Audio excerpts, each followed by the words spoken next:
Bonsoir à tous et bienvenue à ce nouvel épisode de Pêche à la mouche en direct avec Spirit. Je me présente, Vincent Delisle, instructeur de pêche à la mouche, cofondateur de l'école de pêche à la mouche Spirit. Je suis bien content que vous vous joigniez à nous présentement. C'est le fun. Vous êtes déjà plus de 25 personnes à vous être joints avant même que le live commence. Super. Pendant que je fais les petites présentations, si vous aviez juste 2 petites secondes pour nous dire de quel coin vous êtes et de quelle façon vous avez eu connaissance aujourd'hui du live que nous allons avoir. Donc, pour ceux qui le savent, plusieurs vous le savez, mais pour les nouveaux, ben, le live est rendu possible ce soir grâce à la collaboration de 2 groupes et d'une émission radio à laquelle je prends part. Donc, je tiens justement à les saluer et à les remercier. D'abord, le groupe Soignons nos braves par la mouche, un groupe qui vient en aide justement aux vétérans et aux paramédics qui vivent avec un syndrome de stress post-traumatique et qui utilisent la pêche à la mouche pour les aider à retrouver là, un meilleur état de santé mentale. Ensuite, bien sûr, plusieurs parmi vous, dans les habitués, ben, vous faites partie aussi du groupe Les Accompagnateurs de pêche au saumon. Donc, merci beaucoup au groupe Les Accompagnateurs de pêche au saumon, justement, qui nous permettent aussi de diffuser en direct sur le groupe. Et bien sûr, je vous parlais de l'émission radio. Eh bien, il s'agit de Simplement plein air pour laquelle je suis, moi, de mon côté, chroniqueur. Hein, je pense que vous l'aurez deviné. Chroniqueur pêche à la mouche. Donc, merci à Simplement plein air de nous donner l'occasion d'être chroniqueur pour leur équipe. Et aussi, si j'avais pas commencé à faire les chroniques, je sais pas si j'aurais eu vraiment le guts de commencer à faire les lives. Donc, sans plus trop tarder, il va me rester une toute petite tâche à faire avant d'aller rejoindre notre invité.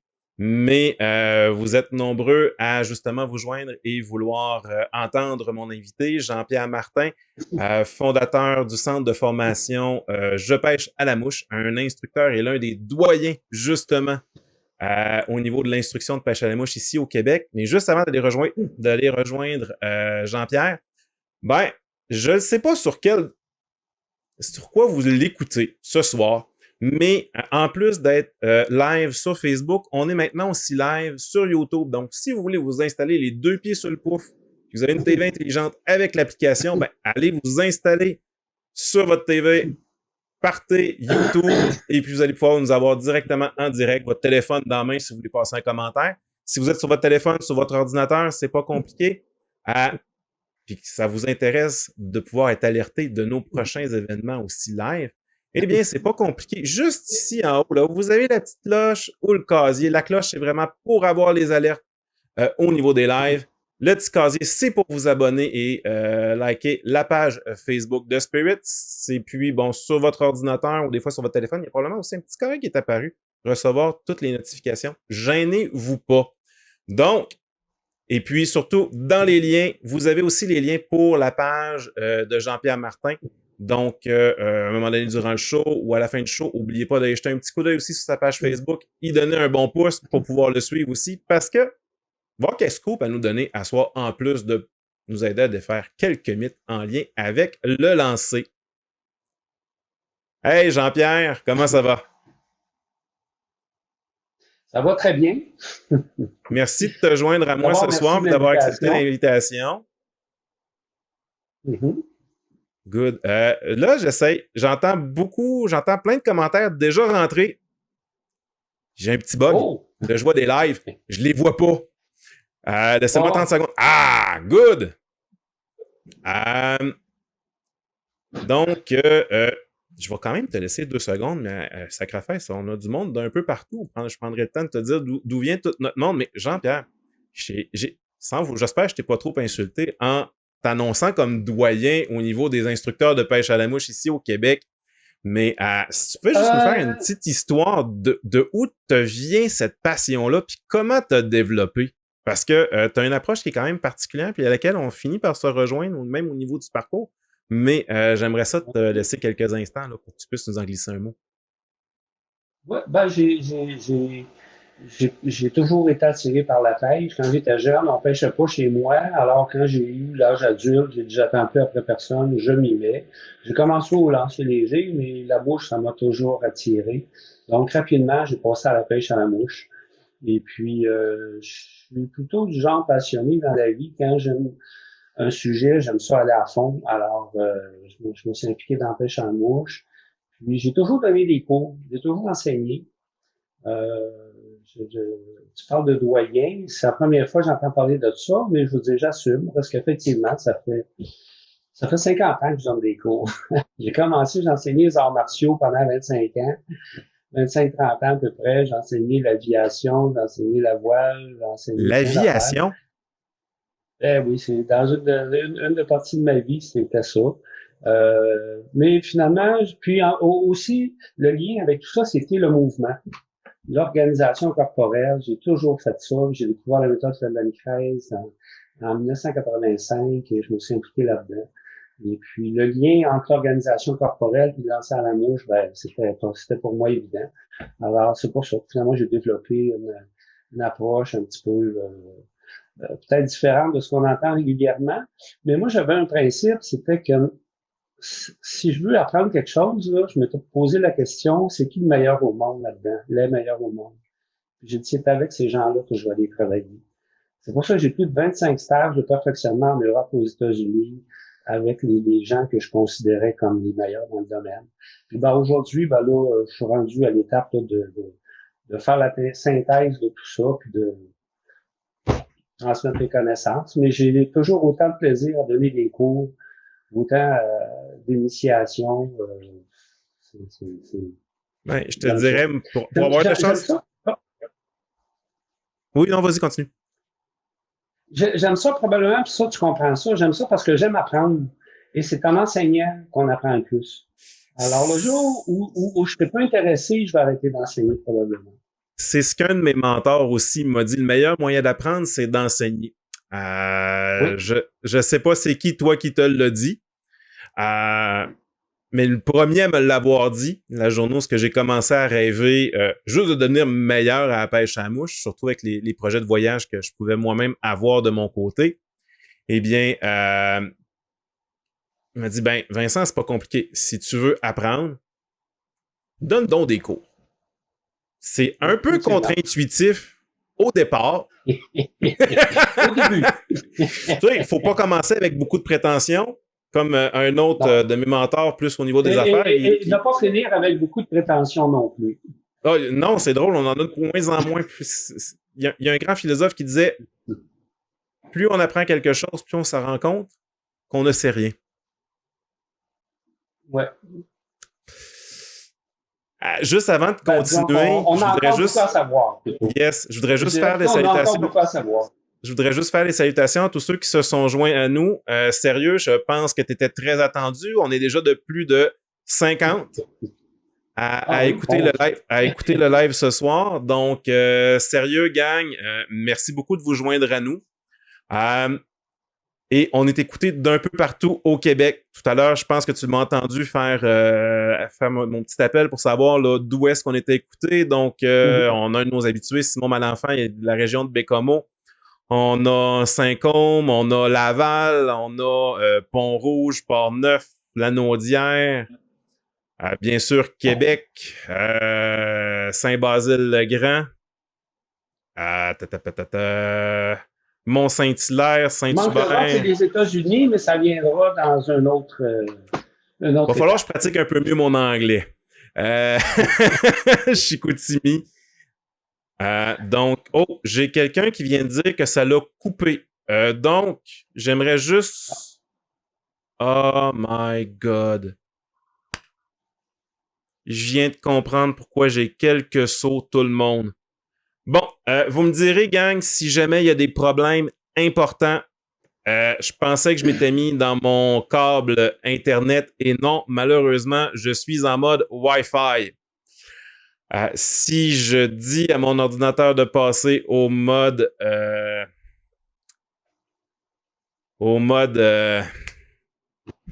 le câble, ça va couper le live. Finalement. Comment? C'est simple la pêche à la mouche finalement, comparé à l'informatique. OK, non, ça l'a vraiment coupé. Bon, vous êtes plusieurs. Si vous me permettez, c'est la joie des lives. Je vous propose une pause de quelques secondes. on coupe la ligne, on se met dans le bon jus, puis on recommence. Prenez-vous une glue en attendant.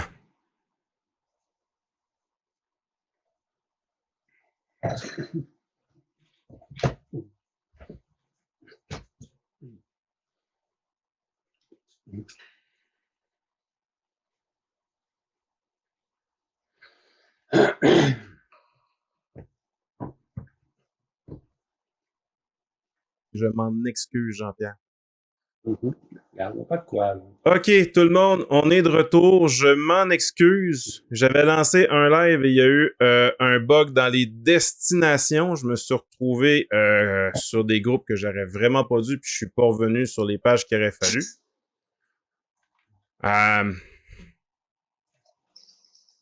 Je m'en excuse. On est de retour. Good. Le monde se revient tranquillement, pas vite. Faites-nous un coucou. Dites-nous, s'il vous plaît, pour nous aider, de quel groupe vous êtes et d'où vous êtes, juste pour m'assurer que là, mon système nous a pas regaroché encore au mauvais endroit. Les commentaires rentraient pas tantôt. Est-ce que là, ça va rentrer? Salut Nicolas. Super. Ouais, c'est ça. Je vais essayer d'être très doux avec moi-même. Des erreurs techniques, ça peut arriver. Des fois, j'avais programmé le live, j'avais programmé les destinations. Salut Fred. Fred Campbell t'a fait dire bonjour. Jean-Pierre. Salut Fred. Donc, salut. Ouais, puis, salut Fred. Fait partie de la vie. Donc, puis tout le monde revient tranquillement, pas vite. Hey gang, merci d'avoir été super patient. Vous avez attendu 7 minutes et demie après notre retour, alors que je m'étais dirigé sur... On était en ligne, mais vraiment pas au bon endroit. Il falloir que j'aille effacer le demi-vidéo qui était en train de se faire. Vraiment pas sur le bon groupe. Et donc, Jean-Pierre, on va reprendre carrément d'où ce qu'on avait repris. Hey, je t'ai invité à venir à embarquer avec moi là pour un live. Quand tu as répondu à une conversation qui était super intéressante sur le groupe justement des accompagnateurs de pêche au saumon, c'est-à-dire quelle canne je devrais prendre pour tel soir ou quelque chose comme ça, puis tu es arrivé avec un commentaire super intéressant qui m'a dit « Hey, non, ça serait un super de bon sujet, puis vu que tu en parles, ben on embarque. Si tu veux nous remettre dans le contexte pendant que je m'envoie effacer le vidéo sur le groupe qui a pas d'affaires à être là, je suis pas sûr que ça pêche blanche et on a le goût nécessairement d'entendre parler de pêche à mouche puis que j'ai le droit de faire ce live-là, d'avoir fait un live sur le groupe. Donc, je vais te laisser juste embarquer 30 secondes avec ça, puis je vous reviens tout de suite. Juste nous remettre dans le contexte de la conversation. Ben, on entend régulièrement parler des numéros de canne et de soie, mais avec le temps, je me suis aperçu que finalement, ça ne veut pas dire grand-chose. Je reprends, là, dans les années 60, il y a eu l'AFPMA, un organisme américain. Ils ont fait des normes qui sont généralement acceptées sur les numéros de canne et de soie. C'est-à-dire qu'une canne numéro 5, ça pèse 140 grains, plus ou moins 6. Une 6, c'est 160, plus ou moins 6, etc. Mais la question, c'est que il y a à peu près pas grand monde qui respecte ces données-là. Je ne vais pas reprendre la question du Common Sense System, là, parce que c'est un petit peu technique, mais à un moment donné, on s'est aperçu que les manufacturiers, ils mettaient à peu près n'importe quel numéro sur les cannes, puis n'importe quel numéro sur les soies. Et là, je sens qu'il y a une question qui te brûle les lèvres, Vincent. C'est, oui, mais Jean-Pierre, est-ce que c'est vraiment important? Jean-Pierre, est-ce que c'est vraiment important de conjuguer une soie numéro 5 avec une canne numéro 5? Même si moi, des fois, j'ai du plaisir à la déloader ou à la surloader, mais ça, c'est une autre affaire. Effectivement, c'est comme, c'est pas vraiment important. Pourquoi on parle de ça dans ce cas-là? Je vais expliquer. Quand j'ai commencé à pêcher à la mouche, je pêchais la truite de ruisseau avec une canne numéro 7. C'était ça qui était la norme à l'époque, OK? Mais j'avais le goût d'avoir un petit peu plus de sensation, de feeling. Fait que là, j'avais le choix. Ou bien je pêche des truites plus grosses ou je prends une canne plus petite. C'était plus facile de baisser le numéro de la canne parce que j'essayais déjà sur les roses. Donc, je me suis fait une canne numéro 5 pour pêcher la truite. Et là, j'ai fait, wow! Là, tu sais, j'avais plus de sensations, plus de feeling. Alors, j'en prenais de la truite avec la canne numéro 7, c'est pas un problème. Mais j'avais plus de sensations avec la canne numéro 5. Maintenant, aujourd'hui, j'ai comparé les numéros de soie de beaucoup de compagnies. Et ce qu'on s'aperçoit, c'est que les soies sont très souvent surcalibrées. Alors, je ne sais pas si tu peux montrer peut-être le tableau des Oui, on y va. HPMA au Et puis, départ. j'ai fait mes petites corrections, fait que je vais arrêter de me sentir mal. En tout cas, ou un peu Oui, moins. pas de problème. Alors, tu vois, une soie numéro 5, ben, ça devrait peser autour de 140 grains. Une soie numéro 6, 160. Une soie numéro 8, 210 grains. Ça, c'est pour les 30 premiers pieds de la soie.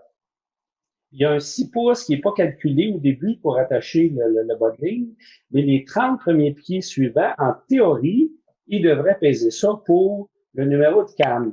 Maintenant, si tu peux montrer le tableau des soies numéro 5, on s'aperçoit, c'est selon les marques, c'est pas ça du tout. D'ailleurs, puis en passant, moi, je suis pas associé avec aucune marque et je dénigre pas aucune marque, aucune soie. Pour moi, elles sont toutes bonnes. Il faut juste comprendre les caractéristiques, d'accord? Maintenant, ce que j'ai constaté, c'est que les soies lourdes, par exemple, je sais pas si tu peux mettre les deux tableaux en même temps. Tu vois, les soies lourdes sont généralement, on n'a pas sur 30 pieds, mais on les a sur le poids de la tête. Et si je prends la canne, la Q-line, sur 27 pieds, ben, ça pèse 185 grains. Mais si on va voir sur l'autre tableau, 185 grains, c'est une soie numéro 7. Ouais. Alors, est-ce que c'est grave? Non. Tu vois, une soie numéro 185 grains, c'est une soie numéro 7. Alors, est-ce que c'est grave? Non. Sauf que la personne qui va dans une boutique et qui veut s'acheter une canne, c'est quoi la meilleure canne à truite pour avoir du feeling? La personne dit, ben là, ça te prend une 5. Selon les marques, ben la 5, c'est pas une 5. La 5, ça peut être une 6 ou ça peut être une 7. Et là, c'est le chemin inverse de ce que moi j'avais fait pour avoir du feeling. Ça veut pas dire que c'est pas des bonnes cannes, c'est pas des bonnes soies, ça n'a rien à voir. Mais je veux dire, en termes de numéros, si tu vas avoir du feeling, tu as intérêt à prendre un numéro plus petit. Tu vois? Je vais Si on avoir va une dans les autre soies question numéro pour 4, toi dans ce cas-là. oui donc. Euh, T'as peu. Faut juste que je la trouvais bien bonne dans ma tête, mais elle est en train de se sauver. À soir, franchement, là, je vais être doux avec moi-même. Euh, en pré-show, on discutait un peu que dans les dernières... Ben, est-ce que c'est dans la dernière décennie ou même un peu au-delà? L'industrie a de plus en plus poussé les cannes, qu'on va dire, là, medium fast à fast, donc de rapide ou ils ont produit de plus en plus des cannes rigides. Donc, ça peut-tu avoir un impact sur, justement, à un moment donné, l'aspect que ce qui était une 5, une 7 avant équivaut à une 5 aujourd'hui, un peu comme tu discutais? Ben, c'est un peu l'explication de pourquoi la plupart des soies sont surcalibrées. Moi, j'ai vu l'avènement des cannes rapides. Et il y a eu une période, et on entend encore ça, que, wow, une bonne canne, c'est une canne rapide. Il n'y a pas de bonne ou de mauvaise canne. Une canne courte, une canne rapide, une canne moyenne, pour moi, sont toutes bonnes. Ils ont chacun leurs caractéristiques, les avantages, les inconvénients. En théorie, la canne plus rapide, elle est plus performante. Mais ça, c'est si vous êtes capable de techniquement en retirer le potentiel et physiquement, elle est plus exigeante. Alors, la tendance présentement, c'est d'avoir des cannes rapides. Sauf que les gens, ils prennent une canne rapide, mais ils sont pas capables de la faire fléchir. Alors, qu'est-ce qu'ils font? C'est qu'ils mettent une soie plus lourde pour charger la canne. En passant, je vais parler du terme charger. Moi, j'aime pas le terme chargé, j'utilise jamais ça, je trouve ça fatigant. Tu charges un troc, tu charges une tonne de briques, on veut faire quelque chose tout en finesse, chargé, je trouve ça fatigant. Je parle de flexion de la canne, ce qui veut dire la même chose finalement. Okay? Et c'est plus précis. Alors, pour un petit lancer, je fais fléchir le bout de la canne. Pour un lancer plus long, je fais fléchir la canne à la moitié, peut-être. Et pour un très long lancer, je fais fléchir la canne au maximum. Remarque bien que je force pas plus pour un petit lancer que pour un long. La seule différence, c'est que j'ai augmenté l'amplitude de mon geste. OK? Alors, Quand c'est tu pour dis ça que... amplitude, est-ce que c'est la distance entre le lance arrière ou le lance avant, ou c'est l'angle d'ouverture du lancer? L'angle d'ouverture de la canne entre l'arrière et l'avant. OK. C'est pour ça que moi, j'utilise jamais les heures. Les heures, tu sais, 9 heures, 10 heures, 11 heures, c'est n'importe quoi. T'entends aussi des fois parler de la pointe de tarte. Ça te prend une petite pointe de tarte, là, tu sais, entre le lancer arrière et avant. Non. Avant qu'on aille plus loin. Efficace, une grande amplitude. Oui. Avant qu'on aille plus loin, il y a des petites questions qui sont rentrées. Ça va? Et en fait, j'ai le maître des questions qui vient nous en lancer une bonne. Alain Pagé aime beaucoup se joindre à nous et pas poser des cols, mais il y a tellement des questions qui sont le fun. Ah, je comprends pas pourquoi tu viens de sourire de même. Donc, Alain, considérant le profil d'une soie d'été, un moucheur qui veut allonger ses lancers plus facilement, n'aurait-il pas avantage à utiliser, par exemple, une soie numéro 5 sur une moucheuse numéro 6? Le poids optimal du numéro 6 est alors partagé sur une plus grande longueur de la soie d'été numéro 5? Hey boy! La réponse est oui. Et Alain était un petit peu en avance parce que j'allais parler de ça un petit peu plus loin.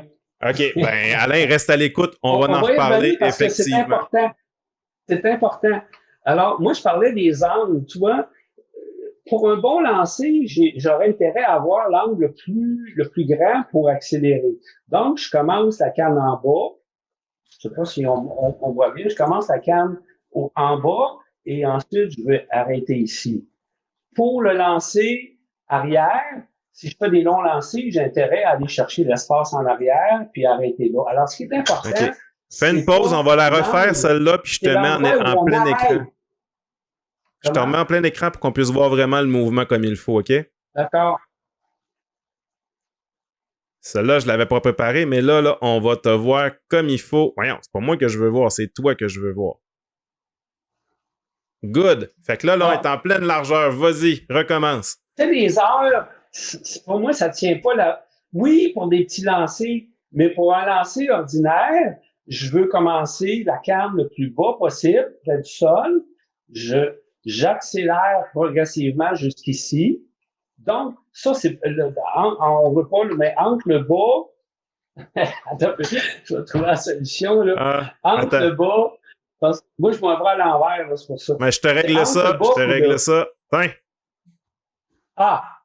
Entre le bas et le haut, ça, c'est pas un petit angle, c'est un grand angle. Tu vois, souvent, les gens, ils vont lever la canne là, puis ensuite, là, ils font le lancer. Non, ça commence en bas.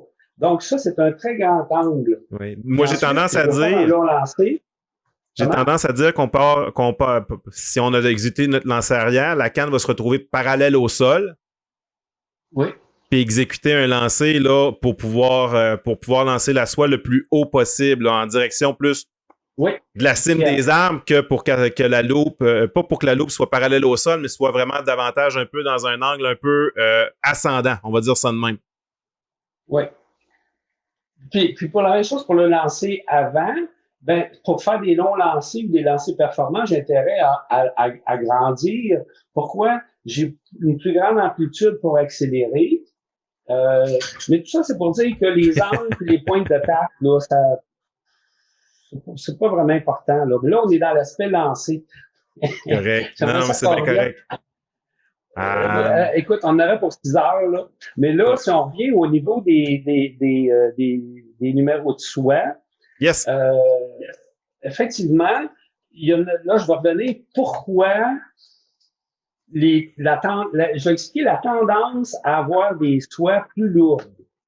Parce que la majorité des gens pensent que, wow, cette canne-là rapide est plus performante. Elle serait plus performante dans certaines circonstances si on a la technique pour l'utiliser et physiquement, c'est plus exigeant. Alors, les gens ont des cannes très rapides. Les manufacturiers font des cannes très rapides. Mais comme les gens, ils sentent rien parce qu'ils sont pas capables de faire fléchir la canne correctement, ben, ils mettent une soie plus lourde. Alors là, c'est comme, oh, wow, là, je la sens. Ben oui, tu la sens. Tu viens d'attacher une roche au bout. Tu vois? Maintenant, ce qui est ridicule, c'est que tu prends une canne rigide et en mettant une soie plus lourde, tu ralentis l'action. Tu en fais une, médium. Si tu essaies de mettre une soie plus lourde sur une canne, cette canne-là est trop rapide pour vous. Okay? C'est quoi les impacts sur la mécanique du mouvement si on alourdit trop tout l'ensemble? C'est quoi les risques? Il y en a pas, ça dépend. Si tu bouges correctement, il n'y a pas vraiment de problème.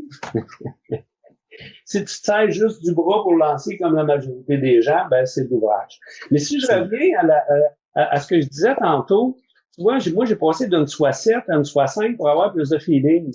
Mais la personne qui veut s'acheter une canne à fuite, qui prend une 5, puis que sa 5, c'est pas vraiment une 5, c'est une 7, c'est pas grave.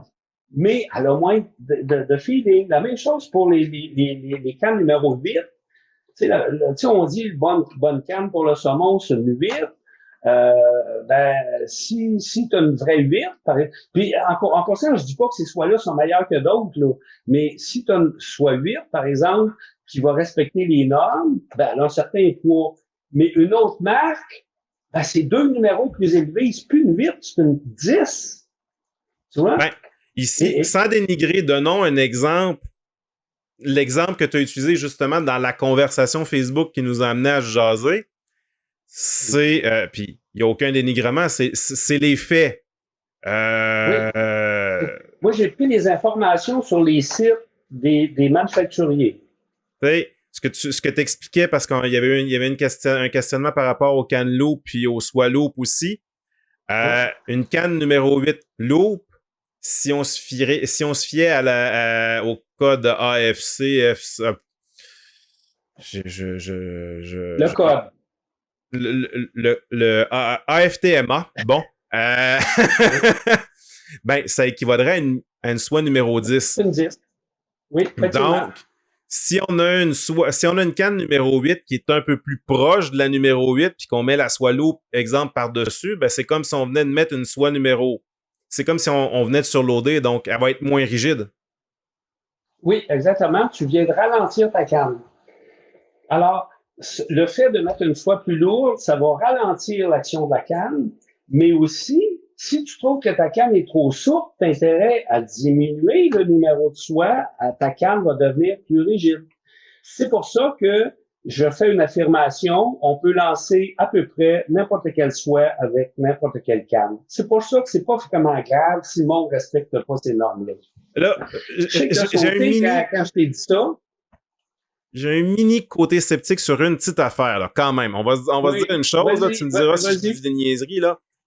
C'est certain que si je mets une soie numéro 10 sur ma numéro 3, je vais peut-être être capable de faire des loops avec. Mais de 1, pour faire ma loop, j'aurai vraiment pas beaucoup de soie de sortie. Puis de 2, je risque pas de faire la même distance qu'avec la soie que j'aime le plus faire, si c'est une question de distance que je vais aller chercher. Change ta soie 10 pour la 8, puis je vais dire, c'est pas grave. Sérieux? 10, là, t'es dans le costaud, là. Cet été, là, on s'en va. Je m'en vais rejoindre à Sainte-Anne-de-Beaupré, puis on s'amuse. Je veux faire des tests. Oh, oui, non. Parce que je m'amuse à surloader puis à déloader mes cannes, mais là, avec autant d'extrêmes, OK, là, je vais te dire une autre affaire. Moi, j'ai dit on peut lancer à peu près n'importe quelle soie avec n'importe quelle canne. Là, je vais reprendre ça différemment. C'est que c'est pas la soie qui charge la canne. Tu sais, on entend ça tout le temps. Là, mais telle soie, ça va charger la canne. Non, c'est le mouvement qui permet de charger la canne. Qui permet de la flexer. Excuse-moi, je vais revenir à ton terme de tantôt. Oui, parce que j'utilise flexion de la canne, là, je vais y revenir. C'est mon geste. Tu vois, moi, je vais prendre un exemple simpliste. Là, je vais sortir 30 pieds de soie au bout de ma canne. Puis là, je vais dire, ah ouais, charge. Ah ouais, vas-y, ah ouais, charge. Si je bouge pas, il ne passe à rien. C'est pas à soi qui fait ça. C'est mon geste. Et moi, la canne, là, c'est l'énergie cinétique du geste. Je prends juste la canne, pas de soie. Pour un petit lancer, je vais m'enculer. Pour un petit lancer, je fais juste un petit mouvement. Pour un lancer plus grand, je vais faire un mouvement plus haut. Pour un très long lancer, je fais fléchir la canne comme je veux. La canne, je peux la faire fléchir comme je veux, pas de soie. Donc, c'est pas la soie, je charge la canne. Non, puis je vais interpeller nos auditeurs, je pense qu'il est encore présent. Sinon, il est peut-être parti faire autre chose, mais je l'ai vu tantôt. On a un gars de l'équipe canadienne de pêche à mouche qui est en train d'écouter. Là, on a Rafan Cipriane qui a passé un petit commentaire tout à l'heure qui te disait c'est très intéressant, merci. Enfin, quelqu'un qui parle de la vérité. Rafan Cipriane est un très grand prêcheur avec l'approche surtout, pas juste, il fait pas juste du nymph check, mais c'est une approche qu'il utilise énormément et qu'il enseigne aussi. Et c'est vrai que lui, c'est pas avec une soie qui tire. Puis je l'ai déjà vu faire quand même des distances intéressantes juste avec... c'était assez impressionnant de l'avoir pêché avec un avançon de quasiment 20 pieds. Un avançon de 20 pieds. Regarde, dans l'explication que j'allais donner, là, la canne, je la fais fléchir, pas de chicane, pas de soie. Donc, moi, mon geste, je peux la faire fléchir comme je veux, la canne. Maintenant, là, je rajoute un petit peu de soie. Puis ça, c'est une démonstration que je fais dans mes cours. Même avec la canne numéro 8, là, je sors juste le bas de ligne. 9 pieds de bas de ligne. Et je vais faire des petits lancers avec une belle petite boucle étroite, puis ma soie, elle se déploie. Pas la soie, le bas de ligne, il se déploie bien droit avec une petite boucle étroite. Puis il n'y a pas de soie, là. C'est pas la soie qui fait ça, c'est mon geste. Puis là, je rallonge. Je rajoute 3 pieds de soie, puis 3 pieds de soie, puis je rallonge. Au fur et à mesure que je rallonge, j'ajuste mon mouvement. Il vient un moment donné où le poids de la soie, combiné à mon geste, ça fait un équilibre parfait. Tu sais, ça va vous arriver dans certains cas, là, vous allez entendre des cloches. Oui, effectivement. Je vous le garantis. Là, tu fais une marque sur ta soie, et ça, c'est une notion que moi, j'ai développée dans utiliser la longueur de soie optimale. C'est le poids de la soie qui, combiné à mon geste, va parfaitement bien avec cette canne-là. Si je suis curieux, je peux prendre la soie qui est sortie, je la mets sur une balance précise, et selon ce que ça pèse, ça peut me dire, finalement, ma canne, que je connaissais pas le numéro, c'est tel numéro, qui fonctionne bien avec telle soie. Mais moi, je pouvais lancer avec beaucoup moins de soie aussi, juste le bas de ligne. Et si je continue à rallonger ma soie, je suis encore capable de lancer, mais là, je m'aperçois, je commence à forcer. Idéalement, je reviens à l'endroit où je force pas. Mais je peux quand même rallonger. Maintenant, à chaque fois que je rallonge la soie, j'augmente le poids. Ça veut dire qu'avec la même soie, tu peux aller presque à 0 en termes de poids et tu peux aller très haut. À toutes les 5 à 10 pieds, tu augmentes selon le profil de soie de 1 à 2 numéros. OK. Ça veut dire que quand tu as une longueur de soie sortie, une soie avec une tête un peu plus longue, je veux dire, même si tu as une canne numéro 5, tu n'es plus dans la canne numéro 5, ta canne elle va être très fléchie, mais tu vas lancer 5 numéros en haut sans problème. C'est pour ça que tu avais sursauté quand je t'avais dit ça, puis tu avais dit oui, mais j'avais une canne numéro 3. La canne numéro 3, je mettrais une canne, soit numéro 8 dessus, puis je lancerai. Elle va être très fléchie. Mais là, je te demande juste une pause, 30 secondes. On vient d'avoir une super question intéressante. Ah ouais. Je vais juste... je suis pas capable de nommer tout le monde, mais je prends le temps de saluer tous ceux qui se sont rajoutés à nous depuis le début. Jean-Pierre, on est rendu à 65 auditeurs présentement. Salutations à tous. Yes. On a Nicolas Taché qui amène une distinction intéressante pour ce qui est du lancer puis du poids d'une soie. Je comprends que le poids sur le tableau est basé pour une soie flottante. Pour les soies calantes, est-ce que c'est la même problématique sur le surloadage? Je n'ai pas vérifié avec les soies calantes. Mais en théorie, une soie calante numéro 5 devrait peser le même soie qu'une soie flottante. En théorie, juste, ça devrait être une question de densité. C'est la densité qui est différente. C'est-à-dire, le matériau utilisé est censé avoir une densité qui fait qu'il va caler plus rapidement.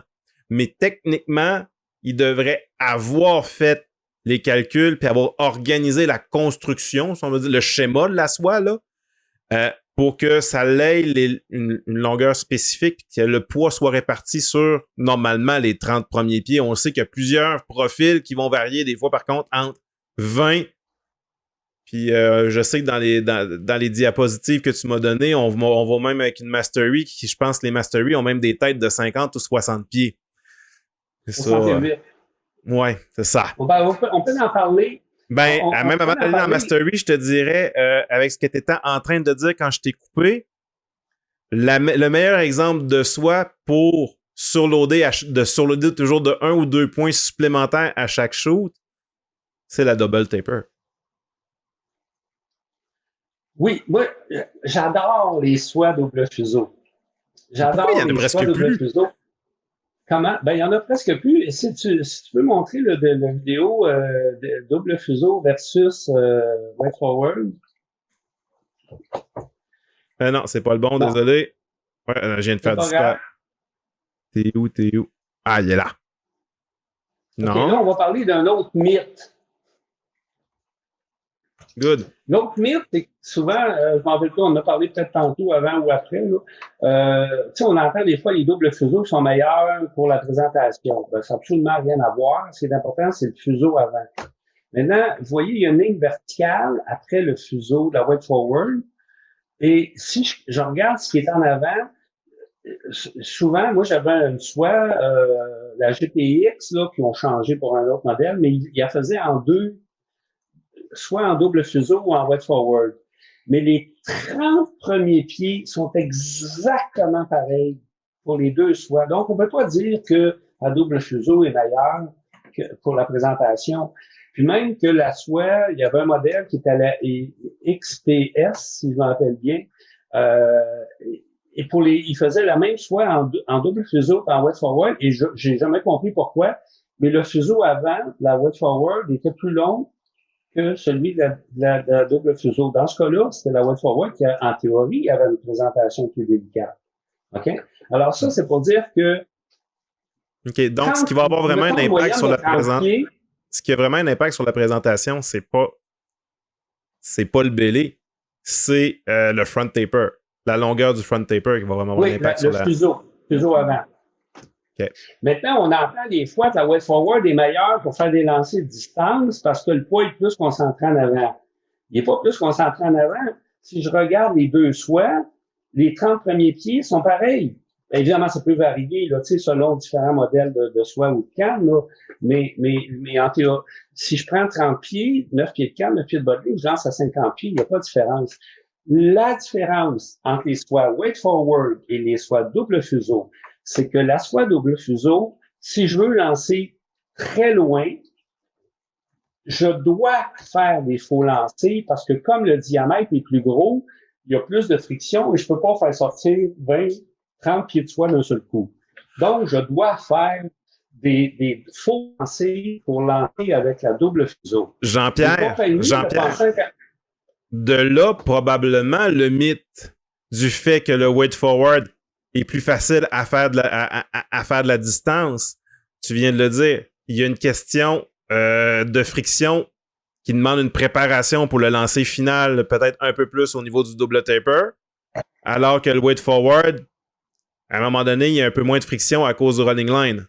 À un certain moment de l'année. Si t'es pressé, la Wet Forward va être plus efficace. Mais les manufacturiers, le pensant qu'à votre bonheur, à leur profit, ils ont dit oui, mais si on diminuait le diamètre en arrière, on n'aurait plus besoin de faire des faux lancers. Pourquoi? Parce que comme le diamètre est fin, il y a moins de friction et ça sort d'un coup. Alors, cherchez l'erreur. Presque tout le monde a des soies Wet Forward et ces soies-là sont faites pour ne pas avoir à faire de faux lancers.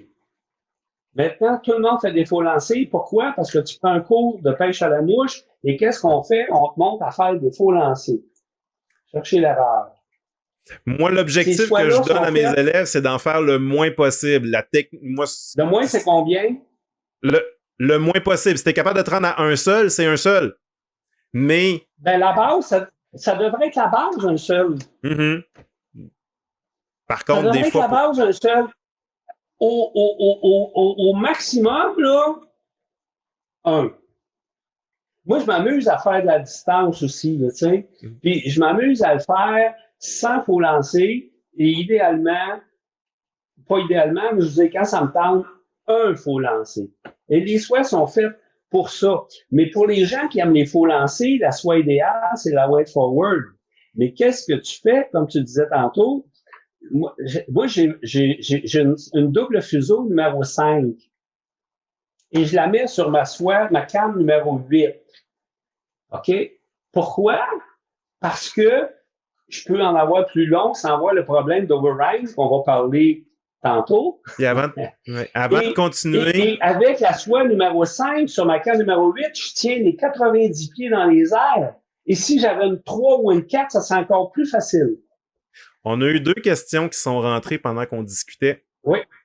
Je te dirais, il y en a une que faudrait trouver le moyen d'y répondre très courtement parce qu'il y a raison. Danny Bédard qui nous demande quand on commence, on fait quoi pour s'y retrouver?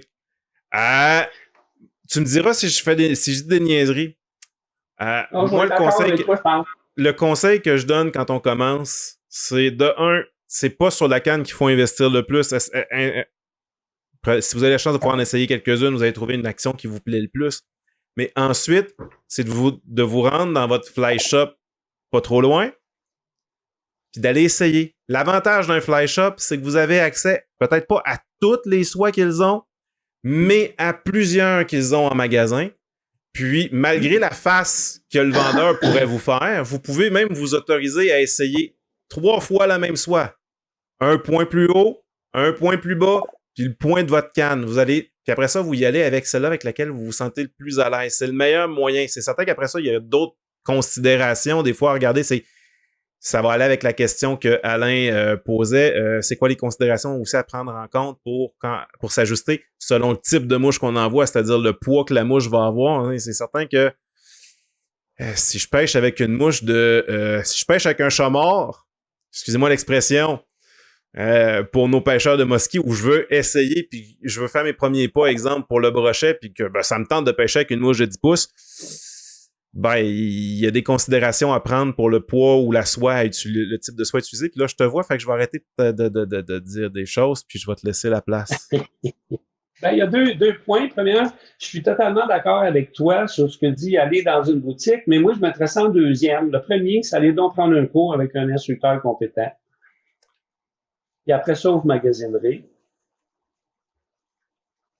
En fait, oui, c'est certain. Puis ça fait partie des arguments de vente aussi, normalement, que j'utilise quand je parle des cours. On n'est pas là, toi puis moi, là, mais disons que pour moi, c'est la logique aussi, là, tu sais. Puis déjà, moi, j'ai plusieurs cannes, toi aussi probablement. Les gens, ils ont l'occasion d'essayer différentes choses. Et moi, les gens, je leur demande, ça vous dérange-tu de changer de canne entre vous pour que les gens essayent différentes cannes? Donc, pour comment s'y retrouver, c'est d'essayer puis de s'informer. Puis ensuite, quand tu parles de lancer un chat mort, les gens disent, pêcher le brochet, ça me prend une canne numéro 10. J'ai entendu ça hier. Ça dépend. Je veux dire, ils ont quelle grosseur tes brochets? Si tu parles du brochet du Nord d'un mètre de long, j'aurais pris une canne numéro 8, là, tu sais. Mais si tes brochets, ils font une longueur, je sais pas, je vais me mettre dans l'écran, là, en tout cas. Tu sais, tu peux le faire avec une canne 5-6. Et là, tu vas dire, oui, mais pour lancer une mouche qui fait 6 pouces de long, là, oui, vas-y, je t'attends. Ma femme pêche le bar rayé et le brochet avec sa canne numéro 6. De un, c'est une Sage numéro 6, mais je peux te dire que pour ce qui est de la rigidité, j'irais plus dans le 7 ou 8. Et de ce que j'ai appris, parce que quand elle s'est acheté une soie, pour ne pas la nommer, la Ambush de Wolf, il y a 1 an ou 2, j'ai appris que quand on s'achète une Ambush, il faut déjà penser, si tu as une canne numéro 6, achète-toi genre une 4. Parce que une 6 pour une 6, c'est comme mettre une soie numéro 8 sur une numéro 6. Puis effectivement, je peux te dire une chose. Elle a beaucoup plus de flex. La Sage a beaucoup plus de flex quand elle a la Ambush numéro 6 que quand elle a sa soie de lancer un peu plus, sa weight forward un peu plus traditionnelle. Puis je peux te dire qu'à Garnotte, 80% de mes mouches avec sa numéro 6 pour le bar rayé ou pour le brochet et elle a ramené un bar rayé quand même de 7 livres avec sa numéro 6. Donc, Ouais. Ouais. Les gens sous-estiment la puissance des cannes souvent. Et le point que je veux dire, c'est que quand tu as une mouche de 6 pouces de long, là, ben c'est ridicule d'essayer de tenir ça dans les airs avec un lancer vertical. Ça, c'est se compliquer la vie. Puis c'est pour ça que le monde dit que ça te prend 10. Pourquoi? Parce qu'ils font toujours la même affaire. À partir du moment où tu fais soit des lancers ovales, où tu gardes ta mouche sous la canne, tu vas lancer une mouche de 6 pouces avec une canne numéro 5-6. Puis le brochet, tu pèles pas ça à 80 pieds, là. Alors là, tu vois, on en vient dans l'aspect lancé. Tout ça pour dire que finalement, pour moi, tu peux lancer n'importe quel canne avec n'importe quel souhait. Tes habiletés de lancer vont être j'ai un petit témoignage pour déterminantes à toi. savoir si ça va bien ou pas. Alain qui complémente un peu ce qu'on est en train de parler, puis qui t'envoie des fleurs en même temps, ça vaut la peine de le mettre à l'écran. Essayez, c'est vraiment bien, effectivement. Lors d'une formation en compagnie de Jean-Pierre, je lui disais ne pas trop aimer ma moucheuse. Il me tendit un moulinet avec une autre soie et ce fut une révélation. Ça, c'est une chose que je répète en tout temps aussi dans mes cours. Je peux te faire aimer ta canne avec une soie, puis je vais te changer avec une autre, et tu vas la détester. Et la chose la plus drôle des fois que je réalise, ben, pas la plus drôle, ma femme a une ou deux cannes qu'elle préfère, puis moi j'ai les miennes que je préfère aussi, mais des fois c'est drôle. On a une canne qu'on aime la même, mais on n'aime pas la même soie dessus. Ouais. Oh oui. On obtient les mêmes résultats, mais moi je préfère cette canne-là avec la soie X, puis elle préfère cette canne-là avec la soie Y. Puis on obtient les deux les mêmes résultats. C'est juste probablement une question, peut-être, un, de morphologie, et deux, de mouvement que nous-mêmes on applique au lancer qui fait qu'on a une différence. Il n'y a pas vraiment de normes. Non.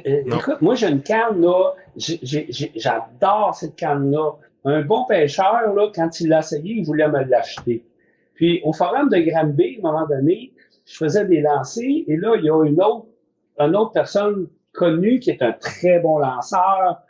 Là, il dit, ah, je peux essayer ta canne. Il essaye ma canne. Puis écoute, ça marchait pas. À un moment donné, il me l'a remis, il dit, ah! Fait que, quand les gens, je pense à la question tantôt, comment tu fais pour s'y retrouver? Ben, tu magasines, tu vas voir les boutiques, parce que selon, même pour les instructeurs et les gens qui sont représentants en boutique, il faut faire une différence entre nos préférences personnelles et les caractéristiques des cannes. Moi, ce que je fais dans mes cours, je parle des caractéristiques des cannes de façon objective. Ça, c'est les avantages et les inconvénients. Puis, il n'y a pas de bonne canne, il n'y a pas de mauvaise canne, il n'y a pas de mauvaise soie. Ça, c'est les avantages, les inconvénients. Puis, à partir du moment où vous êtes clair, après ça, vous essayez-les puis choisissez. Mais souvent, il y a des gens qui vont dire, parce que moi, j'aime ça, ça te prend ça. Effectivement. J'aurais une question pour toi parce que j'étais quand même moi-même une des réputations que l'on te donne en termes d'instructeur, c'est que tu es vraiment l'une des références principales pour quelqu'un qui désire apprendre à moucher ou retourner à la pêche à la mouche suite à une blessure et donc souvent des problèmes aussi de douleur en lien avec le lancer. J'aurais une question, moi, pour toi à ce moment-là. Est-ce que le type de canne peut avoir un impact dans la gestion du handicap à ce moment-là? Oui, sûrement, oui. Tu recommanderais plus à ce moment-là?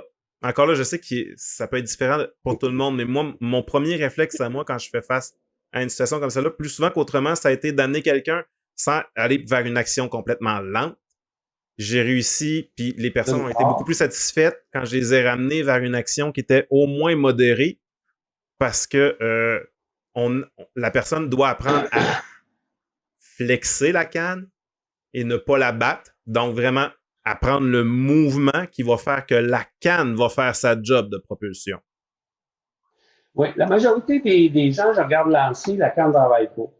Et effectivement, les cannes rapides, c'est des très bonnes cannes, mais physiquement, sont plus exigeantes. C'est un ressort puissant, donc il faut le faire fléchir, donc il faut que le jet soit plus compact. Selon le type de pêche que tu fais, si tu pêches dans le sud à la vue, tu fais un lancer de temps en temps, tu peux te permettre de mettre tout ce que tu as. Mais tu fais pas ça au saumon pendant 8 heures. Non. Ouais, il y en a qui font Alors, plus que moi, 8 il y a heures plein au de saumon. monde qui viennent me voir avec des problèmes d'articulation parce que les cannes sont trop rigides. Et souvent, ce que tu fais, tu mets une fois plus lourde, ben, tu ralentis l'action de la canne, mais tu transportes un poids supplémentaire pendant des centaines de lancers. Alors, effectivement, des actions plus larges, des fois, sont plus intéressantes. Et des cannes à 2 mains aussi sont intéressantes pour les gens qui ont des problèmes d'épaule, d'articulation, parce que le mouvement, il est réparti. Et même pour des petites cannes, j'ai découvert les cannes qu'on appelle Trout P. C'est-à-dire, moi, j'ai une canne à 2 mains, numéro 3. Écoute, c'est le... tu sais, tu peux pêcher des espèces autres que le saumon avec les cannes à 2 mains. Puis, c'est vraiment agréable à utiliser. Puis, les gens sous-estiment la puissance des cannes parce que j'ai pris ma soie. Pour ma canne numéro 3, si je ne me trompe pas, c'est une 210 grains. C'est une canne 11 pieds 9, numéro 3. Canne à 2 mains. La soie que j'ai mis dessus, c'est une 210 grains. J'ai pris cette soie-là, je l'ai mis sur ma canne à 1 main, numéro 8. Et ça lance parfaitement. Pourquoi? Ben, parce que tu vois dans le tableau, 210 grains, c'est le poids d'une soie numéro 8. Alors, les T'es-tu gens en train de me dire que les cannes, les soies spé respectent mieux la notion des grains que les... Ben, ils la respectent mieux parce qu'ils ne parlent pas de numéro. Ils donnent le nombre de grains, point final. En passant, ce que je dis, on peut lancer n'importe quelle soie avec n'importe quelle canne. Moi, je parle surtout des cannes à 1 main. Les cannes à 2 mains, c'est beaucoup plus pointu parce que tu as d'autres paramètres qui rentrent en ligne de compte. Mais, un des points, justement, dans les cannes à 2 mains, c'est qu'ils vont parler en grains, non en numéros, ce qui veut rien dire si tu comprends pas les grains.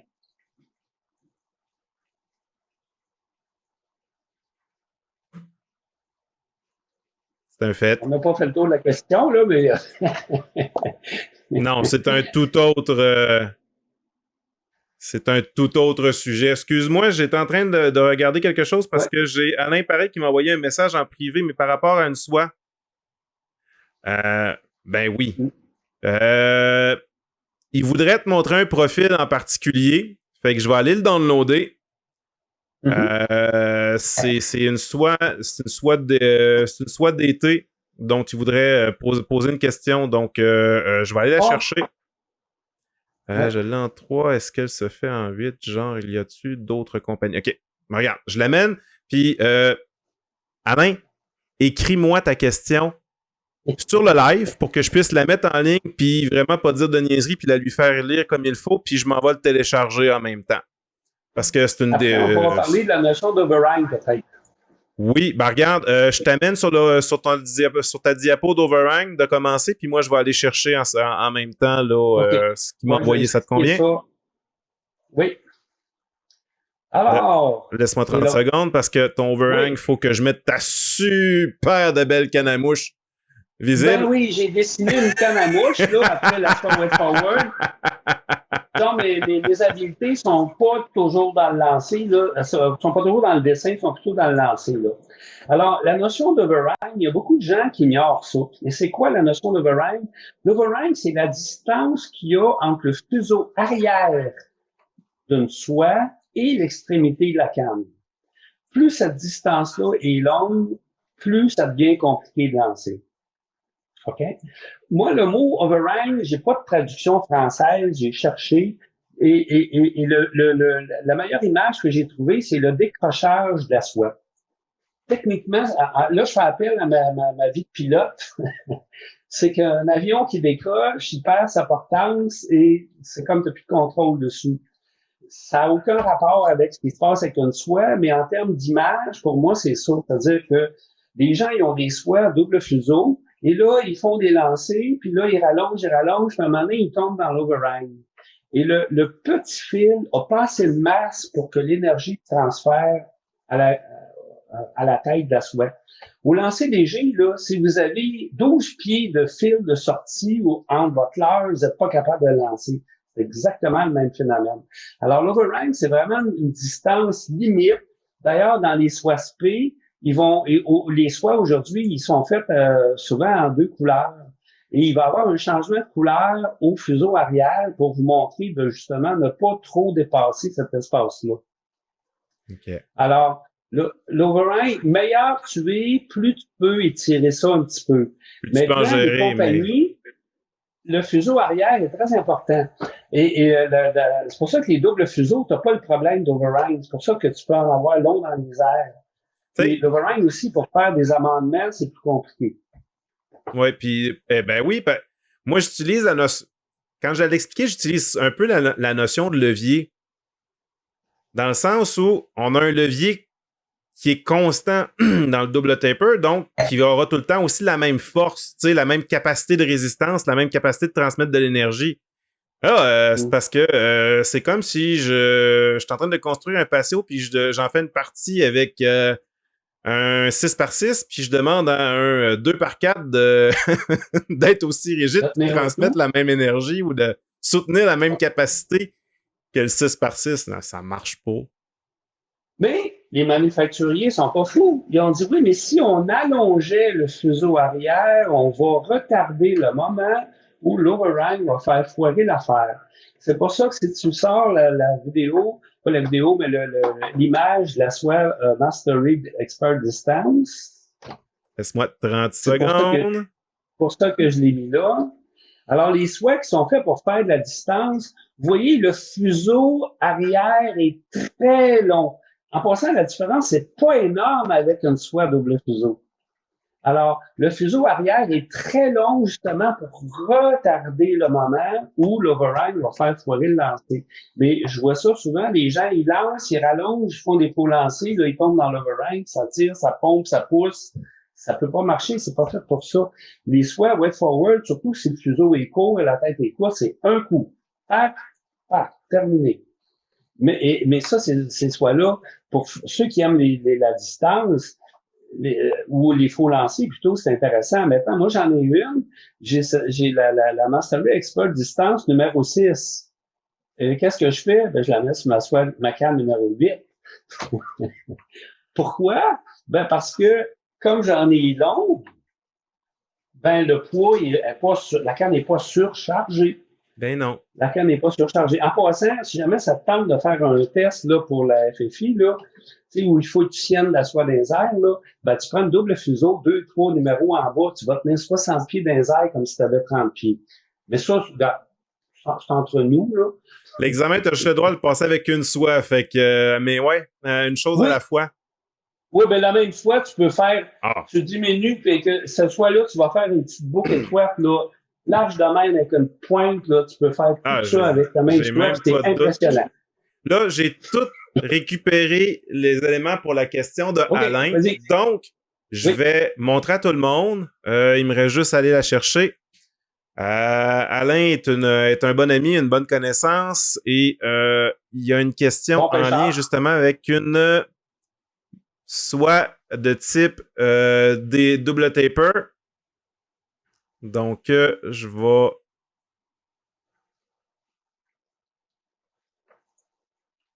Hey, tu vois, là, ils l'ont travaillé, là. Hein? Oui. Et la question qui vient avec ça, c'est, il l'a en numéro 3. C'est une soie de Rio, si je suis pas dans le champ, qui disait, Alain, tu peux nous reprendre, si tu veux juste nous redonner la... il t'a demandé, il voulait savoir si elle se faisait dans le numéro 8 ou plus. Ou y a-tu d'autres compagnies qui proposent des... Raphaël, si t'es là, ou si on a quelqu'un qui est un archipro, une encyclopédie vivante des soies, s'il y a quelqu'un qui pouvait prendre 2 secondes pour répondre à Alain, là, effectivement, moi, ça sort de ma compétence, mais il doit certainement y en exister une. Là. Je suis pas un expert des différents... Je comprends les principes, je regarde un profil puis je vois à quoi ça sert. Mais je connais pas toutes les soies, puis ça m'intéresse pas vraiment, je veux dire, non plus. Tu sais, c'est quand je suis pas un vendeur. Moi, ce que je dirais, c'est que les doubles fuseaux, généralement, ils les font dans des petits calibres. Alors, dans le calibre numéro 8, ça me surprendrait qu'il y en ait. Pourquoi est-ce qu'ils le font C'est comme plus dans on le dit. petit calibre que dans le gros calibre? Ben, parce qu'ils disaient, c'est pour pêcher la truite, c'est une petite meilleure présentation, c'est pour, puis de toute façon, les soies double fuseau sont un petit peu dépassés par les weight forward. Et si tu veux faire de la distance, ben, la Mastery Expert Distance, c'est un petit peu l'équivalent, là, tu sais, ou le fait de diminuer un petit peu vers l'arrière. Écoute, la tête, elle fait 68 pieds de long. Fait que, tu sais, quand je mets ça sur ma soie numéro 8, là, faire des longs lancers, ça va très bien. Alain fait savoir, veut savoir, Jean-Pierre, tu penses quoi? Le profil, il dit quoi, toi, de ton côté? Qu'est-ce que t'en penses? Ben, c'est deux soies en une, parce Carrément, que, hein? oui, parce que, si tu vois, si je coupe la soie au milieu, elle fait 90 pieds, c'est-à-dire j'ai 45 pieds, mais si je continue jusqu'à l'autre fuseau, je sais pas combien ça peut faire, là. Y a-t-il des chiffres, oui. Tu vois, ça serait comme 55 pieds plus 8 plus 9, ça fait 17. Ça veut dire que tu peux t'as pas de problème d'overhang avec ça. Sauf que quand tu vas tomber dans la partie plus grosse à la fin, là, pour un long lancer, là, encore une fois, choix numéro 3 là, écoute, tu mets ça sur une canne un petit peu plus grosse, là, puis tu sors ça au complet, là. Mais tu peux pas faire sortir dans un seul coup, Mais par contre. Ça pour, va te prendre des pour connaître un des secteurs qui l'affectionne beaucoup, probablement pour cette soie, je suis pas sûr qu'il a le goût de toute la sortir au-dessus de sa tête. Il y a un peu trop d'arbres un peu tout le tour. Ouais, ben ça, c'est l'autre affaire. Faire des lancers de 90 pieds, là, tu fais ça pour faire un show dans certaines circonstances, mais à la pêche, là, tu fais pas ça souvent. Puis l'autre option, c'est, regarde, tu prends une soie, qu'on appelle shooting head ou bass bug, ou là, c'est comme, tu sais, genre profil Skagit, ou là, regarde, moi, à un moment donné, j'avais une canne, dans le temps, on avait des cannes numéro 7. J'ai pris ma canne numéro 7 et là, j'ai trouvé la longueur idéale de longueur de soie optimale avant que je connaisse le terme. J'ai pris cette longueur. En fait, j'ai fait une dizaine de lancers, puis à chaque fois, je faisais une marque. Et j'avais une dizaine de marques sur peut-être 1 mètre. Ce qui fait que c'est pas au couteau, là. J'ai fait la moyenne, j'ai dit, bon, ben ça, c'est le poids idéal pour cette canne-là pour moi. Ça, c'est une canne numéro 7. J'ai été m'acheter une soie numéro 11, double fuseau dans le temps. Et j'ai coupé, j'ai mis le même poids que j'avais pour ma soie numéro 7, le poids idéal. Ça veut dire que j'avais peut-être une dizaine, 10, 12 pieds de soie numéro 11 pour l'équivalent du poids de la soie numéro 7. J'ai attaché un petit fil en arrière. Dans le temps, c'était de l'amnésia. C'est un fil très, très fin. Et là, premier coup, ma canne numéro 7, paf, paf, un coup, tu lances à 100 pieds. C'est comme au lancer léger, finalement, là. Fait que si c'est la distance qui t'intéresse, dans certains cas, évidemment, c'est pas la présentation, là, mais c'est pour ça qu'ils utilisent ça souvent pour pêcher en mer quand t'avais à lancer loin, la présentation, c'est pas important parce que tu ramènes par la suite. Alors, le nom français, c'est des soies torpilles, là. Alors, il n'y a pas de bonne ou de mauvaise soie, là. C'est pour ça que pour moi, tu peux faire à peu près tout ce que tu veux avec les cannes, les Ici, il soies. faut pas avoir Et peur le terme, de faire des tests. Moi, c'est là que j'invite le monde. non. On pourrait même se fixer, on pourrait même faire une autre discussion un jour, tout simplement, sur la question des profils et leur utilité, parce que il y a des décentrés vers l'avant, il y a des décentrés vers l'arrière quand on parle des triangle taper. Tu sais, ça pourrait être un tout autre sujet. Le temps avance, puis je veux que tu parles de quelque chose qui s'en vient de ton côté là d'ici la fin de l'année. Ah, Mais donc, comment on fait pour savoir si nous avons Roxane Sarrazin, je pense que ton autocorrecteur a scrappé la fin de ta question. S'il te plaît, si tu pouvais la réécrire. Parce que OK.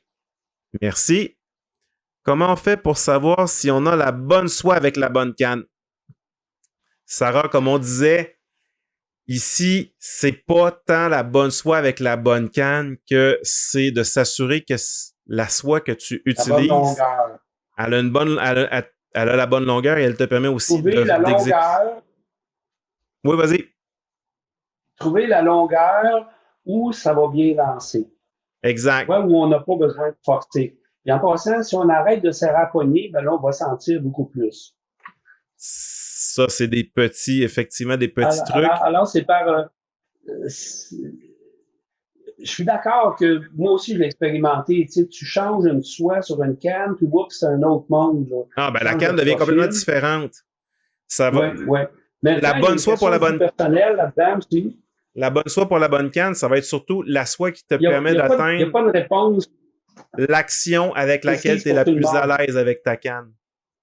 Ouais. À Et c'est quelques par essai reprises. et erreur. À quelques reprises durant le live, on a parlé de surloader ou d'être sous-loadé, sur ou sous-loader la Augmenter ou canne, diminuer.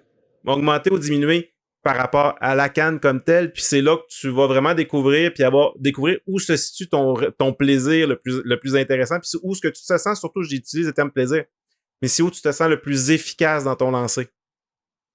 Ou tu entends des cloches, des deux. Ding! Exact. Donc, la première chose, c'est de prendre un cours pour avoir ce qui est recommandé, c'est de prendre un cours pour s'assurer qu'on a une bonne action, parce que sinon, tu risques de faire comme Bobby ici, là.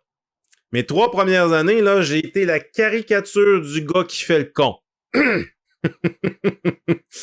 J'ai pas pris de cours. J'ai pêché de façon abusive, c'est-à-dire que ça pouvait aller de 2 fois à 4 fois par semaine. Ma femme a vraiment été douce avec moi à cette époque-là, mais on n'avait pas d'enfants aussi, fait que ça te permettait un peu plus.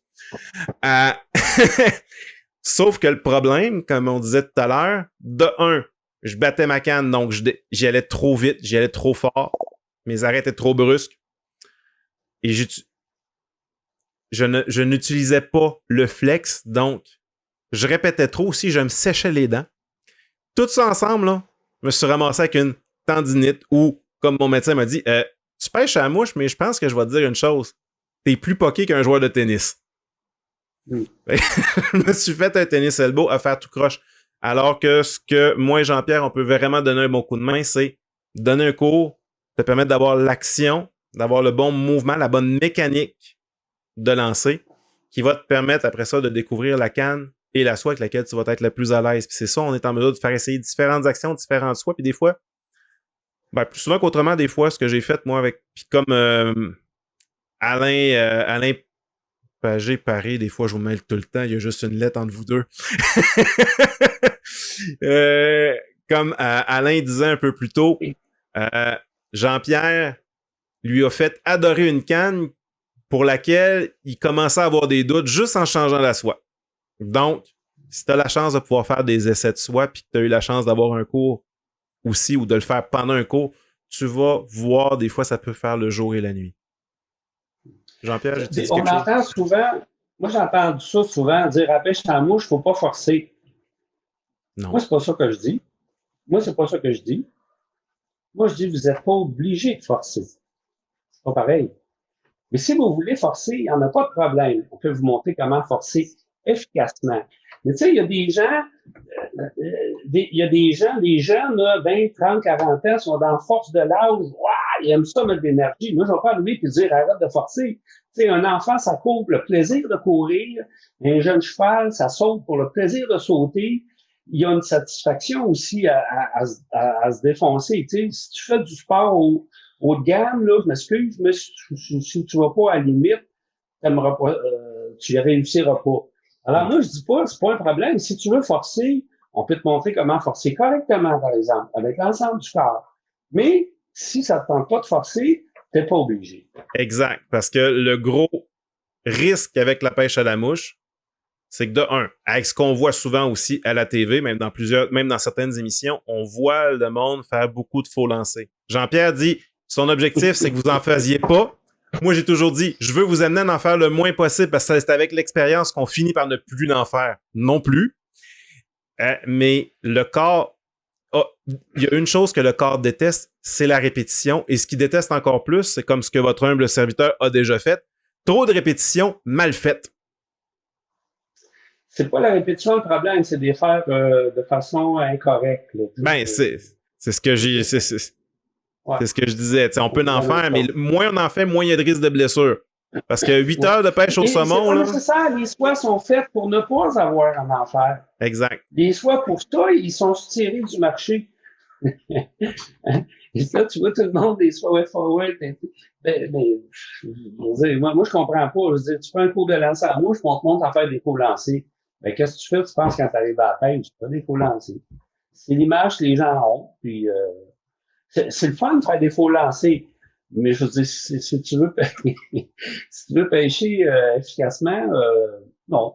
Pas, On va finir avec la question qui vient de rentrer parce que le temps oui, file. oui. Je m'excuse pour les problèmes techniques qu'on a rencontrés au début, puis je pense que c'est une bonne question aussi pour terminer. Est-ce que les soies ont une limite pour entraîner efficacement une taille définie de mouche? Exemple, est-ce qu'une soie numéro 3 est efficace avec des mouches de taille 1-0? Disons, il y a une zone de confort, OK? Mais je te dirais, ça dépend de la distance que tu veux Que lancer. l'on veut faire. Puis moi, Mais si oui, tu fais un lancer avec soit un lancer ovale ou un lancer où la soie est sous le bout de la canne en arrière et sous le bout en avant, ben, tu peux lancer des distances quand même intéressantes pour pêcher les prédateurs, là. Alors, exact. Puis un autre élément qui peut avoir un impact effectivement, sur... il y a une coupe. Et meilleur tu es en lancer, plus tu peux élargir cet Puis il y a un autre espace-là. élément qui va permettre aussi d'avoir des mouches un peu plus grosses avec une soie quand même plus petite, jusqu'à une certaine limite si le poisson est pas trop heureux. Mais bon, vous viserez certainement pas de la petite truite avec une mouche de 7-8 pouces. C'est raccourcissez l'avançon, puis vous allez être capable de tirer une plus grosse Effectivement. mouche, sauf que vous allez perdre un peu en présentation, en finesse. Vous allez perdre en finesse, mais vous allez gagner en catapultage. Oui. Et inversement, on peut lancer une petite mouche avec une grosse soie en rallongeant le bas de ligne. Tu vois, c'est jamais blanc ou noir, là. Tu sais, t'as des, et ton Ça, niveau d'habileté va faire que tu peux étirer les marges c'est de avec le chaque temps. côté. C'est comme je disais tantôt à propos de Cyprien Raffan, quand j'ai eu la chance de le voir lui et d'autres compétiteurs lors de deux compétitions, de voir ces gars-là pêcher avec 3 mouches, dont 2 potences. Qu'est-ce qu'une potence? C'est-à-dire, vous avez votre avançon, vous avez une mouche de pointe, puis ensuite, vous avez 2 mouches à certaines distances, mais qu'on a rajouté aussi une autre ligne. De ne pas faire de tailing loop avec ça, puis que ça s'en mêle pas, là, ça prend un peu de pratique. Les gars avaient des fois des avançons de 20 pieds plus la soie. Hey, Tu fais pas un lancer vertical avec ça, tu fais des lancers ovales. ouais. Mais j'en ai vu qui étaient plus quand Ah, ça se même. fait pareil. Ça se fait, mais c'est l'art de se compliquer la vie. Ah, Ou j'ai jamais montrer dit qu'on est vraiment, vraiment, vraiment bon. Exact. C'est Fait que, justifiable aussi. en espérant qu'on a bien répondu à ta question, utilisateur anonyme, désolé, je dis anonyme parce que mon système n'a pas Ouais. pris ton nom en note comme tel. Avant qu'on finisse, Ouais. Jean-Pierre, je Oui. sais que tu avais un autre petit mot que tu voulais glisser ou un petit scoop que tu voulais placer parce que tu travailles sur quelque chose depuis quelques années. Et ermite comme tu es, mais surtout opportunité que le COVID t'aura donné dans les derniers mois, tu as travaillé d'arrache-pied sur un projet qui te tient à cœur. Je te laisse la Oui. place. Alors, ben, ça fait des années que j'écris des notes, que je prends des notes, et puis que je travaille sur un livre. Et puis, ben, depuis le COVID, je me suis mis au travail, et puis mon livre est écrit. Alors, c'est un livre sur le lancer à la mouche qui va de l'initiation au perfectionnement à la formation instructeur. Et c'est un livre de 300 pages. Maintenant, retenez pas votre souffle avant de le voir parce que finalement, je vais le sortir à l'automne. J'avais On prévu de va en perdre sortir une au gang s'ils printemps, le retiennent mais jusque-là. oui, j'avais prévu de sortir au printemps, mais je suis pas satisfait des photos que j'ai pour pour le livre, là. Puis de toute façon, il n'y aura aucun événement important, pas des lancements avant l'automne. Fait que j'aime mieux prendre le début de l'été pour retravailler les photos. Le livre, là, il est prêt j'arrête pas de le retravailler, mais il est prêt à aller visiter les correcteurs. Et il devrait sortir à l'automne. Mais entre-temps, je vais quand même sortir des vidéos. Alors, je me suis équipé pour faire des clips vidéo. J'ai pas commencé encore, mais ça devrait être dans les prochaines semaines. Entre autres, j'en ai un sur les profils de soi. Et j'ai pour 6 heures de contenu vidéo en clip entre 3 et 10-15 minutes sur finalement tous les sujets de technique. C'est généralement sur le lancer, là, mais le lancer, puis le matériel, ben c'est quand même assez relié, là. Donc, il devrait y avoir des nouveautés là, dans les prochaines semaines. On a deux questions par rapport à ton livre, c'est-à-dire, est-ce qu'il y en aura une format PDF? Et PDF, deuxième... c'est-à-dire électronique ou... Ouais, mais format téléchargeable. Probablement, c'est à ça qu'il doit faire référence. J'y songe, je suis en train d'évaluer les différentes... je vais le faire en papier, ça c'est sûr, là, parce que je trouve ça bien d'avoir quelque chose sous la main, là, avec des belles photos. Mais les versions électroniques, oui, c'est pas exclu. Je pèse le pour et le contre. Super. Le pour et le contre. Je pense que je vais répondre à la question suivante en partie pour toi, mais il est demandé, super intéressant le live, comment garder le suivi pour la sortie du livre à l'automne? Ben, c'est pas compliqué. Là, le live présentement, là, ce que vous écoutez présentement, il n'y a plus aucun descriptif. Mais si vous allez sur Spirit, OK? Sur la page Facebook de Spirit, vous, dans le post original, le premier post, ou même dans les accompagnateurs de saumon aussi, vous allez pouvoir l'avoir au Soignons nos braves par la mouche. Parce que là, vous avez probablement 2, si c'est pas 3 vidéos. Le tout premier qui est sorti, il y avait aussi le texte associé et vous allez avoir l'hyperlien pour vous rendre jusqu'à la page Facebook de Jean-Pierre. Si vous n'y arrivez pas parce qu'il y a un bug... J'ai deux pages. Hein. J'ai Jean-Pierre Martin que je me sers pas et je pêche à la mouche. Je pêche à la mouche. De mémoire, j'avais mis l'hyperlien. S'il n'y est pas, je vais aller le mettre. Sinon... Ouais, je sais probablement, oui. Sinon, je pêche à la mouche. Oui, vas-y. Ouais, juste un petit complément, c'est que de toute façon, inquiétez-vous pas, je vais l'annoncer quand ça va être prêt. Oui, mais s'ils sont pas abonnés ou qui n'ont pas moyen, qui se sont pas organisés pour te suivre. Sur ma page web. D'ailleurs, j'ai un nouveau site aussi, là. Je me suis donné comme mandat d'avoir un nouveau site d'ici l'été. Avec justement le contenu des clips vidéo sur le site. Donc, j'ai la page Facebook, j'ai mon site web. Et puis, sinon, appelez Vincent. Ça, c'est certain. Gênez-vous pas. Si c'est coordonnées de Jean-Pierre que vous voulez, ça va me faire plaisir. Je vous dirai pas non, je veux pas les donner, je vais vous venir chez nous. De toute façon, les plus craqués, puis ce qu'on recommande, moi et Jean-Pierre, puis bien d'autres instructeurs, c'est vous prenez un premier cours pour pogner la piqûre. OK? Puis après ça, puis le premier cours va pouvoir gagner probablement 1 an ou 2 d'expérience en dedans d'une journée. Vous profitez de votre première année pour virer fou. Puis après ça, vous reprenez des cliniques une fois de temps en temps avec d'autres instructeurs parce que dans l'enseignement, c'est une question aussi de clic. Tu sais, une question d'atomes. Il y aura toujours des meilleurs instructeurs, des meilleurs professeurs que d'autres, mais il y a plusieurs bons instructeurs au Québec et il y en a des fois que vous allez cliquer plus avec un qu'avec l'autre, puis vous allez apprendre de tout le monde. On en retient quoi? Dans le meilleur cas, 20-25% de quelque chose. Dans le pire des cas, une dizaine de pourcents. Fait que c'est toujours pas mauvais de recommencer et de reprendre un cours avec quelqu'un. Effectivement. Moi, ce que je dis, c'est vous prenez un cours avec un instructeur, il va vous dire des choses. Vous prenez un cours avec un autre instructeur ou un autre guide, il va vous dire non, c'est pas le même, c'est le même. Astinez-vous pas, faites ce qu'il vous demande, ça va lui faire plaisir. Là, vous prenez un cours avec un troisième, là, il va vous dire non, c'est pas le même, c'est le même. Astinez-vous pas, faites ce qu'il vous demande, ça va lui faire plaisir. Puis quand vous serez tout seul, faites ce que vous voulez. Oui.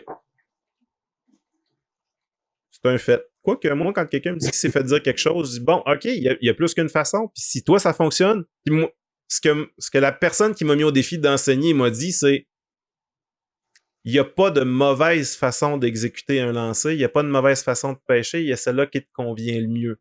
Après ça, il y a des moyens de s'améliorer, puis il y a des éléments techniques qui sont plus efficaces que d'autres.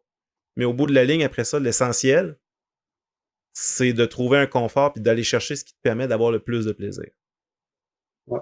Moi, ma conception de lancer à la mouche, là, c'est très simple, c'est de faire ce que tu veux, comme tu veux, avec une canne à mouche. C'est assez large Ouais. comme J'en espace, arrive là, des tu sais, fois à c'est pas dire on joue nécessairement une comme une question. majorette. Ouais, c'est pas nécessairement une question de technique ou de ci. Puis de toute façon, il y a des gens qui sont plus à l'aise avec un style que l'autre. Mais expérimentez. Expérimentez, peu importe les goûts.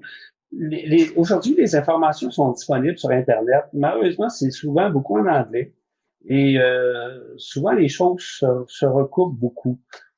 Tu vois, c'est comme par exemple, on a, genre, j'essaie de me tenir au courant d'à peu près tout ce qui se fait là, en termes de lancer, là, puis je vois ça tout le temps. Là, si tu mènes soit plus lourd, tu vas lancer plus loin. Ben non. C'est pas parce que la plupart des gens disent ça que c'est techniquement c'est ça. La référence en lancer, là, je peux me permettre, c'est pour les gens qui sont passionnés de lancer et qui lisent anglais, là, c'est le site de Paul Arden, qui est Sexelo. Un site très fréquentable, il y a le nom, là. Et je ne sais plus s'il y a 20 ou 30 000 pages de contenu. Il y en a sur tous les sujets, les tops au monde. Oui, mais ça, c'est l'autre. Les tops au monde. En passant, il y a je sais pas, il y a peut-être une trentaine de clips vidéo qui sont extrêmement bien faits. Le seul problème, c'est que c'est pas moi qui les ai faits. Puis ils sont en anglais, mais c'est vraiment très, très bien fait. Moi, je me réfère tout le temps. Puis en termes de contenu, là, c'est la référence. Il y a un forum, les top au monde sont là-dessus. Euh, c'est pour monsieur, madame, tout le monde. Mais pour les instructeurs, pour moi, c'est indispensable de passer à travers ce contenu-là parce que ça couvre vraiment tous les aspects. Et même, on va voir parfois les tops qui s'abstiennent entre eux autres sur des points techniques, là. Ça veut dire que finalement, je suis jamais blanc ou noir. C'est le plaisir de s'ostiner ces points techniques de toute Ouais, façon. Fait ouais. que, hey Jean-Pierre, ça a été un plaisir. Franchement, je t'ai pas lu tous les commentaires, mais tu pourras aller jeter un petit coup d'œil, mais je peux te confirmer que le monde sont super satisfaits, qui ont vraiment apprécié les échanges, les informations transmises. Sérieux, ça a été un plaisir de te recevoir. Puis je pense que c'est pas c'est une première et certainement pas une dernière. Donc, On a plein de choses à discuter encore. exact. Donc, ben, Alors, tant salutations qu'à. et merci à tout le monde. Puis il faut ça, je veux vraiment leur lever mon chapeau.